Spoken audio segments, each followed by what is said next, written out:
అప్పుల బాధలు వెంటాడుతున్నాయా? అయితే 6 జేవిఆర్ వారి జాతిరత్నాలు ధరించండి. హాయ్ హలో నమస్తే, వెల్కమ్ టు మనం టీవీ. ఇప్పుడు మనతో ఉన్నారు ప్రముఖ సీనియర్ జర్నలిస్ట్ కట్టా కార్తిక్ గారు. వారితో మాట్లాడి మరిన్ని వివరాలు తెలుసుకుందాం.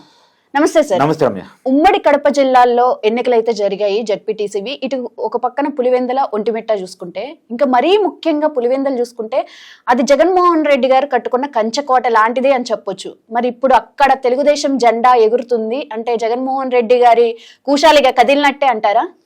అది జగన్మోహన్ రెడ్డి గారు నిర్మించుకున్న కంచి కోట కాదు రమ్య. అంతకు ముందు నుంచి వాళ్ళ కుటుంబం వైఎస్ రాజశేఖర రెడ్డి, వైఎస్ వివేకానంద రెడ్డి కలిపి నిర్మించుకున్న కోట. ఆ కోటలో కంటిన్యూస్ గా జగన్మోహన్ రెడ్డి సేఫ్ జోన్ గా ఉంటున్నాడు. అవును. ఆ కోట ఇవాళ కదిలిపోతా ఉందా? ఎందుకంటే 47 సంవత్సరాలుగా వాళ్ళ కుటుంబం ఎవరు చెప్తే వాళ్ళే జడ్పీటీసీ, వాళ్ళ కుటుంబం ఎవరు చెప్తే వాళ్ళే ఎంపీటీసీ. గత 3 దశాబ్దాలుగా అక్కడ ఎన్నికలు కూడా లేవు, ఏకగ్రీవాలే. 1995 తర్వాత తొలిసారిగా జడ్పీటీసీ ఎన్నిక జరిగింది అక్కడ. నిజానికి ఇది జడ్పీటీసీ ఉప ఎన్నిక. అంటే అక్కడ ఉన్నటువంటి జడ్పీటీసీ చనిపోవటం వల్ల ఆ ప్లేస్లోకి ఉప ఎన్నికను పెట్టారు. ఆ ఉప ఎన్నికల్లో వైసీపీ తరఫున తుమ్మల హేమంత్ రెడ్డి అని ఎవరైతే చనిపోయారో తుమ్మల మహేశ్వర్ రెడ్డి వాళ్ళ కుమారుడు పోటీ చేశాడు. టీడీపీ నుంచి బేటెక్ రవి ఎవరైతే టీడీపీ ఎమ్మెల్సీ ఉన్నారో వాళ్ళ భార్య మారెడ్డి దత్తారెడ్డి పోటీ చేశారు. వాళ్ళు వైసీపీ వాళ్ళు ఊహించాల టీడీపీ పోటీ చేసిద్దని. ఇక టీడీపీ పోటీ చేయటం వల్ల, కూటమి ఇచ్చిన ధైర్యం వల్ల, ప్రభుత్వం ఇచ్చిన ధైర్యం వల్ల ఎన్నిక జరుగుతుందని తెలిసి మిగతా వాళ్ళు ఇండిపెండెన్స్ కూడా నామినేషన్ వేశారు. మొత్తం 11 మంది నామినేషన్ వేశారు.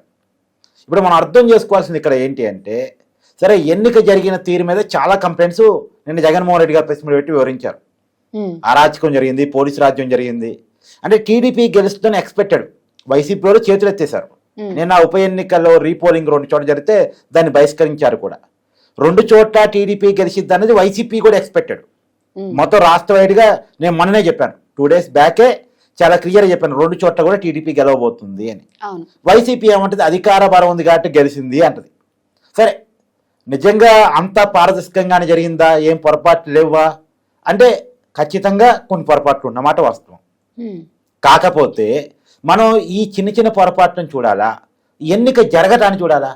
మొన్నటిదాకా ఎన్నికే లేదు 3 దశాబ్దాలుగా.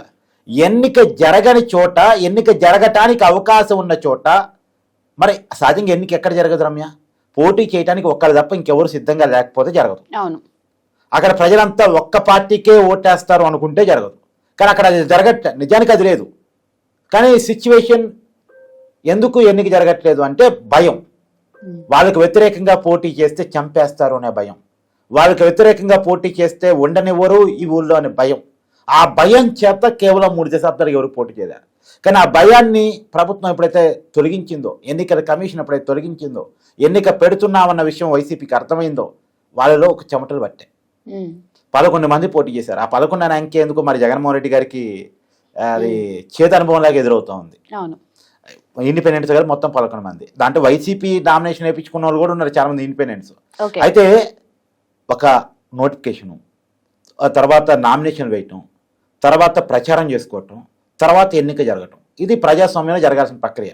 ఒక 3 దశాబ్దాల తర్వాత పులివెందులో చూశారు ప్రజలు 77% పోలింగ్ నమోదైందంటే ఎంతమంది ప్రజలు ఓటు ఎక్కువ వినియోగించుకుంటారో అర్థం చేసుకున్నాం. ఇంకా వాళ్ళు చాలా మంది మహిళలు చెప్తున్నారు, మా జీవితంలో ఒక్కసారి కూడా ఏదో ఎమ్మెల్యే ఎన్నికలప్పుడు ఓటేయటం తప్ప తర్వాత ఓటేయలేదట వాళ్ళు.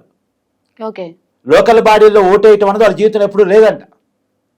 మాకు ఇలా ఓటేయొచ్చు అని మాకు ఇప్పుడే తెలుస్తుందని చెప్పే వాళ్ళు కూడా ఉన్నారు పాపం అమాయకులు.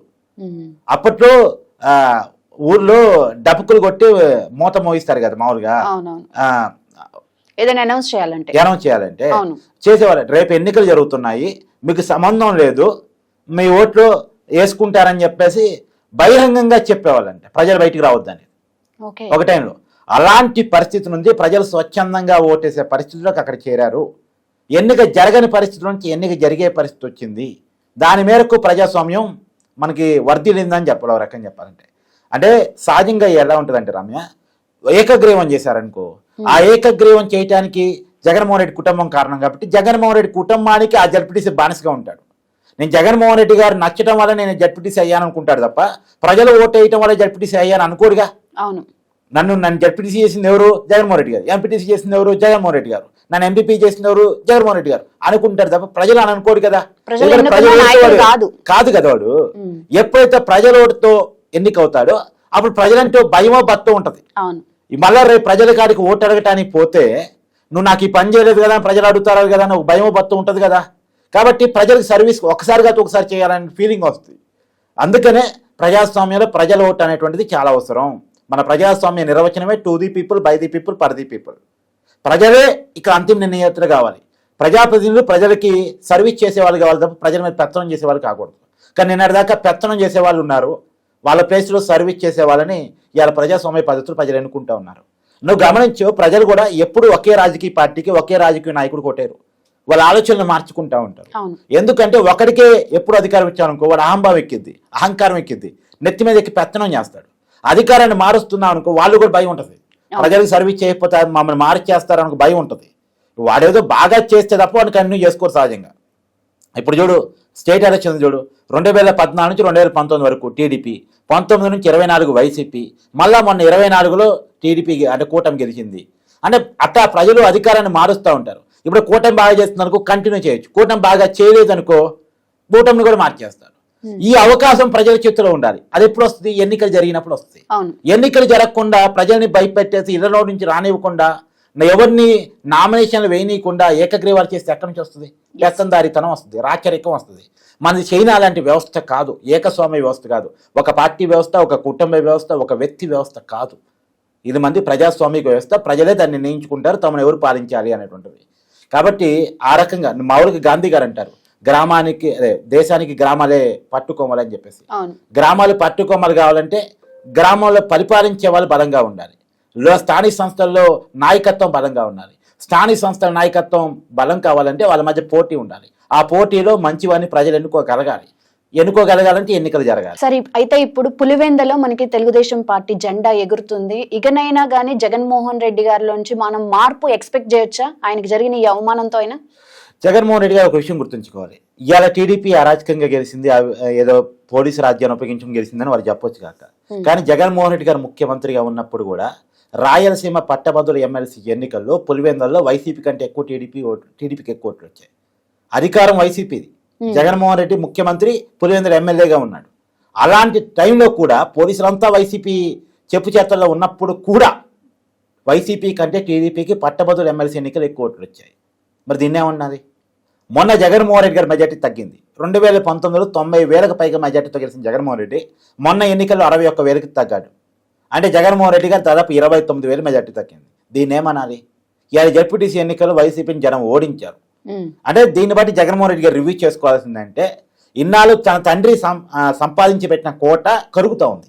ఐసు గడ్డ కరిగింది కదా, అలా కరుగుతూ ఉంది.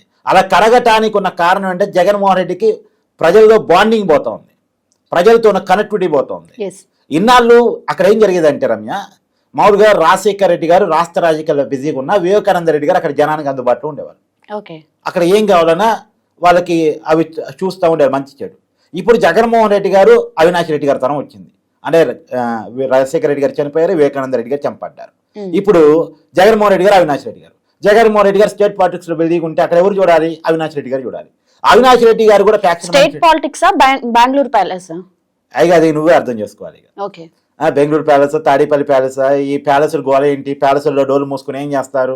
ప్యాలెస్లో జరిగే రాజకీయాలు ఏంటి? ప్యాలెస్లో జరిగే డబ్బు లావాదేవీలు ఏంటి?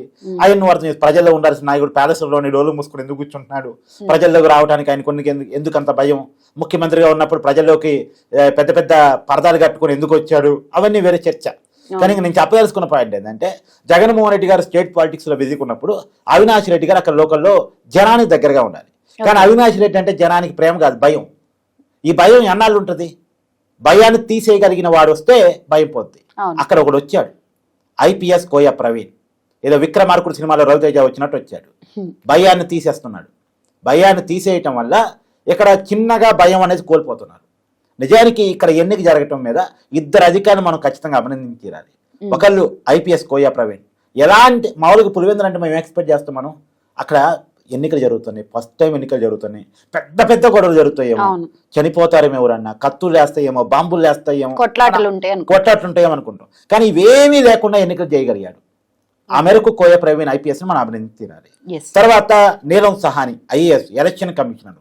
మళ్ళీ ఏమెవరు జగన్మోహన్ రెడ్డి గారు ఇష్టపడే ఐఏఎస్ఏ. ఏమైనా చీఫ్ సెక్రటరీ పెట్టుకుంది జగన్మోహన్ రెడ్డి గారే. ఆమె చీఫ్ సెక్రటరీగా రిటైర్ అయిన తర్వాత ఏపీ ప్రభుత్వ సలహాదారిగా పెట్టుకుని జగన్మోహన్ రెడ్డి గారే. ఆమె ఎన్నికల కమిషనర్ కావటానికి సహకరించింది జగన్మోహన్ రెడ్డి గారే. కానీ నిమ్మగడ్డ రమేష్ మీద కోపంతో, అంటే పాత ఎలక్షన్ కమిషనర్ మీద ఉన్న కోపంతో ఈమె ఎన్నికల కమిషనర్ అయితే బాగుండు అనుకున్నాడు. మరి ఆమె ఎన్నికల కమిషనర్ అయ్యి పులివెందులపై ఎన్నిక పెట్టింది. జగన్మోహన్ రెడ్డి గారికి ఇష్టపడే చేస్తే ఎన్నిక పెట్టాము. అవి మరి ఆ బాధ్యత చేసింది, తప్పేం చేయదామా. కాబట్టి ఇక్కడ ఈ ఇద్దరు అధికారిని మనం ఖచ్చితంగా అభినందించి తీరాలి. వాళ్ళిద్దరు చేసినటువంటి పని ఫలితంగా పులివెందుల ప్రజలకు స్వేచ్ఛ వచ్చింది. ఏ పార్టీ అని ఇక టీడీపీ గెలవచ్చు రమ్య, నిజంగా బలం ఉంటే రేపు వైసీపీ గెలవచ్చు. కాబట్టి నేనేమంటానంటే ఓటు వేయటం, ప్రజలకు అవకాశం ఇవ్వటం అనేది ఒక మంచి పరిణామం. అవును, ఏ నాయకుడైనా ప్రజల నుంచి ఎన్నుకోబడాలి. ఖచ్చితంగా ఇలా ఒంటిమెట్లో పులివెందుల్లో జరిగిన ఎన్నికలు ప్రజాస్వామ్య పద్ధతిలో నాయకులు గెలిచిన తీరుని మనం అభినందించి తీరాలి. ఏది ఏమైనా రాచరికం, అరాచకం, పెత్తనం అనేది ఎక్కువ కాలం నిలవదు అనేది జగన్మోహన్ రెడ్డి గారు గుర్తుంచుకోవాలి. Right, thank you.